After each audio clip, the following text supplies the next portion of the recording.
سنسرعات كبري بطوة قدوس أبونا ديسقوريوس ربعي باتريارك أرثوذكس توحدة بتكريستيان إرترا تفتصيمو بزعبا زي ازدلالو تصابالو كسأبيو سنسرعات كبري بطوة قدوس أبونا ديسقوريوس ربعي باتريارك ورئيس ليقان باباسات أرثوذكس توحدة بتكريستيان إرترا لومي 26 تحساس أبسمرا رئيس أدبارات دبرتين قدست مريم ጸሎተ ፍትሐትን ቅዳሴን ድሕሪ ምክያድ ኣብ ገዳም አቡነ አብራኒዮስ ደብረ ጥሉል ንኡስ ዞባ መንደፈራ ተፈጺሙ ኣብ ርእሰ ኣድባራት ደብረጽዮን ቅድስት ማርያም ኣብ ዝተኻየደ ስነ ስርዓት ፕሬዚደንት ኢሳያስ አፈወርቂ ሚኒስተራትን ካልኦት ሰበስልጣን መንግስትን ግንባርን ሓለፍቲ ሃገራውያን ማሕበራት መራሕቲ ሃይማኖት ሓለፍቲ ኣድባራት ካህናትን ምእመናንን ከምኡውን ኣብ ኤርትራ ዝመደበሮም ዲፕሎማሰኛታት ተሳቲፎም ነይሮም بمسارات كابيت صحفت منبر باتريارك زوص مرحا ناب قدام اب زوغح ليتي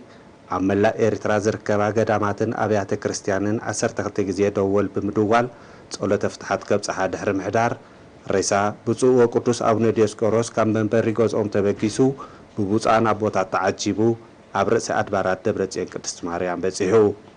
ኣብቲ ኣጋጣሚ ዝተነበየ ታሪክ ህይወቶም ከም ዘነጽሮ ب1935 ዝተወልዱ ብፁዕ ወቅዱስ አቡነ ዲዮስቆሮስ ካብ እዋን ንእስነቶም ኣብ ኣብያተ ትምህርቲ ክህነትን ገዳማትን ክሳብ ዝለዓለ መንፈሳዊ ትምህርቲ ድሕሪ መቕሳም ብዝተፈላለየ ጽፍሕታት ሓላፍነት ሙሉእ ህይወቶም ንኣገልግሎት ቤተ ክርስቲያን ዘወፈዩ ኣቦዮም ኣብ 2007 ድማ ኣበሜኔታት ገዳማት ኤርትራ ሊቃነ ካህናት ከምኡውን ተወከልቲ ኣድያማት ስብከትን ኣድባራትን ሃገረ ስብከት ኣስመራ ዝተሳተፍዎ ምርጫ ዝለዓለ ድምጺ ብምርካብ ሊቀ ጳጳሳት ኦርቶዶክስ ተዋህዶ ቤተ ክርስቲያን ኤርትራ ኮይኖም ተመሪጾም ድሕሪ ናይ መዋዕል ኣገልግሎቶም ድማ ብ21 ታህሳስ 2015 ኣብ መበል 81 ዓመት ዕድሚኦም ብሕማም ዓሪፎም